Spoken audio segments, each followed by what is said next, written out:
diṭṭhi, views, opinions, beliefs. I think I personally would like to explore this topic like more deeply, and maybe it would be not the last time when you hear from me the word diṭṭhi. So in Sutta Nipāta there is a Atthakavagga and Parayanavagga, and the scholars consider this is the earliest part of the Buddha's teaching, because we have a lot of suttas what refer to that Atthakavagga or Parayanavagga, and also by style of Pali, the Pali scholars they say that it's earliest part. It's a different Pali from the sutta a little bit. So, and interesting thing that when you read Buddha's teaching, like Majjhima Nikaya, let's say, and Anguttara Nikaya, and like in general, it's possible to accept it in best case and try to follow and check. Okay, at least I understand that I'm going in the right direction. Yeah, maybe I go slowly, but at least the direction is correct according to suttas. But when you read Atthakavagga and Parayanavagga, and especially topics about ditthi, about views, how we grasp in our views. Now I don't speak about right view or wrong view. Yeah, I just speak about the tendency of mind. I undertake some view and I kind of fight with each other. I think this is right, everything else is wrong, and I try to convince another person. I try to, like, in worst case, even like punish him or like physically, like have some aggressions. We have a lot of examples in the world that, like, if person don't agree with me on the view level, he's my enemy. Yeah, like I cannot stand him anymore. You know, so we speak about these ideas when attachment and grasping to view lead to suffering. So maybe let us read this sutta a little bit. Sutta called Chula Bhusinga Sutta in Atthakavagga in Sutta Nipāta. Sakam ditthi paribhasana vigai hanana kusala vadanti. So those one who stand or live in one's own view and they skillfully speak. So the masters of the word, I would say. So the people who can express themselves nicely and skillfully, but they speak out of, because they stuck in their own view, they stuck in their own belief. Yo evam janati savedeti dhammam idam patikosam akevaliti. So they speak like this, like if other person understands the Dhamma, like I understand, okay, he understands the Dhamma, he's correct one. But if he blame whatever I say, he's just not complete. So in another word, like if another person agree with me, I admit that he is spiritually mature person. But if he blame whatever I say, oh, you know, like poor things, he not arahant yet, he just don't understand it. Evam vigaiha dani balo paro akusa lo hichahu. So, and like this, they quarrel with each other. They like dispute with each other and call each other like incompetent or unskillful fool. So they kind of blame each other. Sachonu vado katamo imesam sabev hime kusala vadata. So, and how to understand the truth if all these skillful people really kind of argue with each other and all of them sounds very nicely, all of them sounds very logically. How to understand the truth? So we need to consider that like this speak about ancient India, yeah, when there was gurus who argue with each other, kind of public debates, and it was very important that day. But also I personally see that nowadays happening the similar things, like people sit in some forums, you know, Buddhist forums, and see, oh, like his view is wrong, I need to attack him, I need to punish him with a word, or whatever. And even within like one group, like not to speak about like Mahayana and Theravada, even within one group, within Theravada, we have a lot of groups where we have a tendency to think, okay, we understand the Dhamma like this, we are kind of correct group, we are right, early Buddhist, like, you know, Theravadian group, but they are wrong. So nothing changed. 2,500 years, nothing changed. People just quarrel because of their view. They forgot that views and like kind of samadhi. Buddha speak about samadhi. Buddha doesn't speak about that you don't have any view. He speaks that it's a right tool to have a right belief. In comparison, for example, the time in India was ideas that there is no causes and conditions. There is no, like, I can do whatever and there is nothing would be bad for me. Like, I can steal, I can kill, and there is no kind of result of these actions. Compared to this, Buddha give right view. Buddha says that there is a law of karma. Yeah, we have like good action lead to good destination, bad action lead to bad destination, and you need to have these ideas and this view and act accordingly. So Buddha doesn't say like that. Okay, just to have this view and believe, and and that's it. It's the end of the story, because we have an noble eightfold path. Yeah, like samadhi. It's a basic. It's a ground. But you need to act accordingly. Have this right view in mind, you need to act accordingly. Okay, let us continue with Sutta. Parasache dhammam ananuvajjan balama ko hoti nihina panyo sabeva bala sunihina panya sabevime ditthi paribasana. So he says that if the person who don't agree with doctrine of others, who don't agree with another Dhamma, who cannot accept that other person can have another opinion, if on that account I consider him as a fool and a person with a low wisdom, so I myself actually even more fool, even with more inferior wisdom, because I do exactly the same, and I blame others on account of this kind of weakness. So in another way, like, I'm kind of, let's say, I disabled person, yeah? I don't have a leg. And I sit here and I blame everyone who don't have legs and just laugh on them. Oh, they're disabled people, they don't have legs. But I myself have exactly the same problem.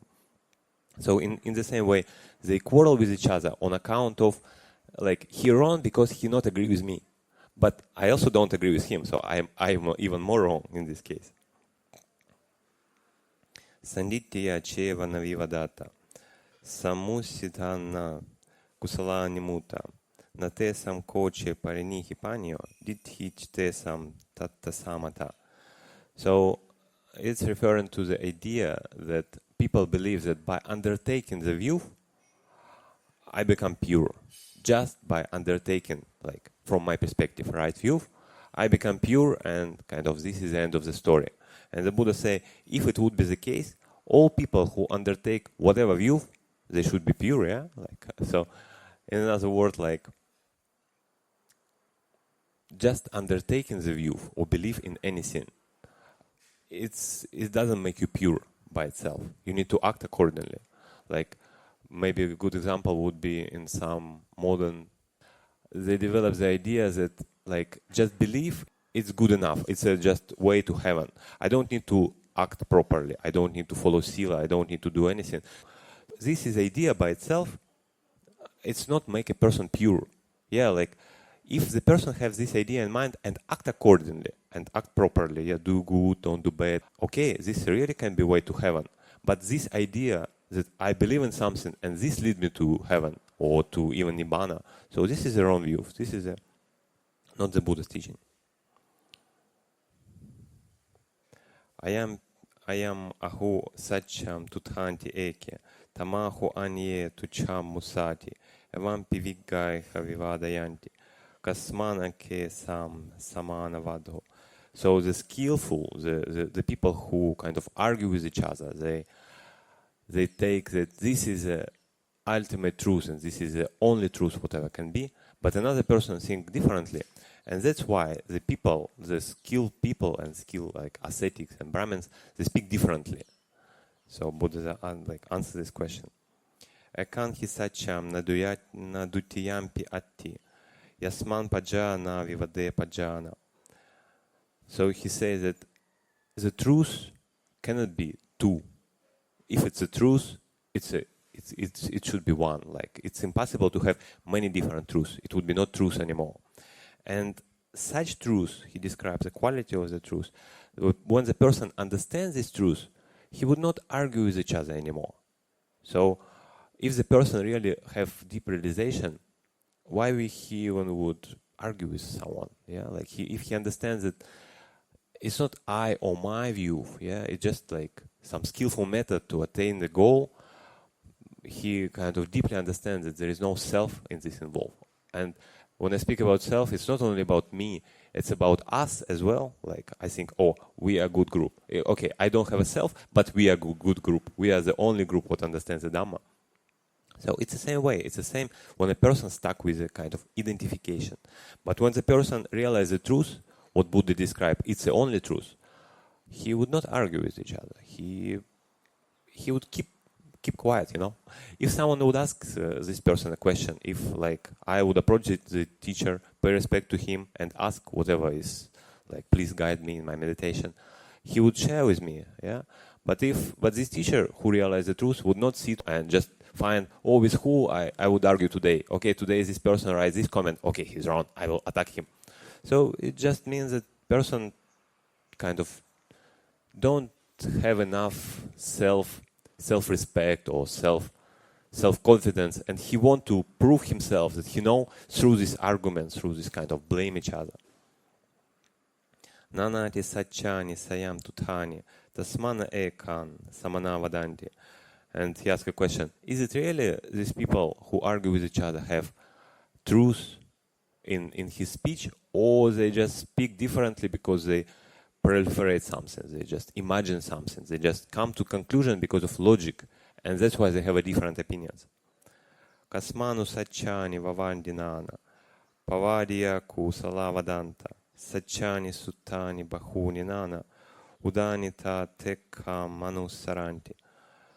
So they say like that whatever person, like if there is a two truths, if it would be the two truths, ultimate truth or even more than two, it can happen only because of the different sanya, different perception.